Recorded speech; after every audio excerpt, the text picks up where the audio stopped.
বারারহাটে হাতির হানায় ক্ষতিগ্রস্ত তিনটি বাড়ি সহ একটি দোকান। প্রতি রাতেই এলাকায় হানা দিচ্ছে হাতি।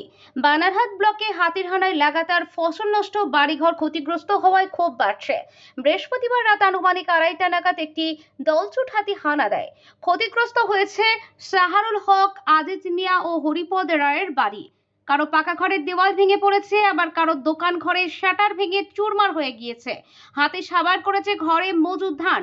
পাশাপাশি হাতির পায়ের চাপে ক্ষতিগ্রস্ত হয়েছে ধানের বীজ ক্ষেত। বৃহস্পতিবার সাংবাদিকের মুখোমুখি হয়ে শাহরুল হক জানান, প্রতি রাতেই হাতি হানা দিচ্ছে। বন দপ্তরের সামান্য কয়েক টাকা ক্ষতিপূরণ চায় না, আমরা চাই হাতির হানা রুখতে ব্যবস্থা করুক বন দপ্তর। মরারঘাট রেঞ্জের তোতাপাড়া ও খট্টিমারি জঙ্গল থেকে বেরিয়ে লাগাতার জঙ্গল লাগোয়া গ্রামগুলিতে প্রতিনিয়ত হানা দিচ্ছে হাতি।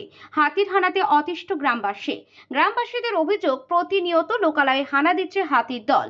বন বিভাগকে খবর দিলে ঘটনাস্থলে আসেন না।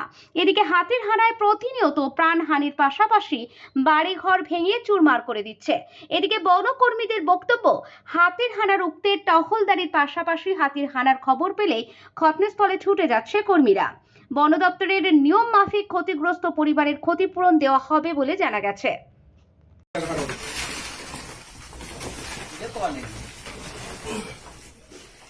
দাদা, কি হয়েছে আজকে?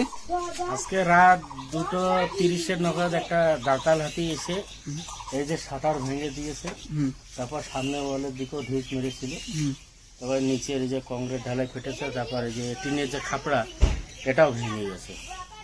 মোটামুটি 50-60 হাজার টাকা লোকসান হয়ে গেছে আমার। কখন আসে? রাত 2:30 মতো। কোন জঙ্গল থেকে আসে? এটা মোড়াঘাট রেঞ্জ, মোড়াঘাটের যে সামনের ফরেস্টটা রাবাবতী ফরেস্ট বলে। বন দপ্তরকে কি ফোন করা হয়েছে? না, বন দপ্তরকে তো জানানো হয়নি। এখন কি চাচ্ছেন আপনি? এখন আমি চাচ্ছি যে এর কোনো একটা ব্যবস্থা করে দিক, নইলে ক্ষতিপূরণ দিক।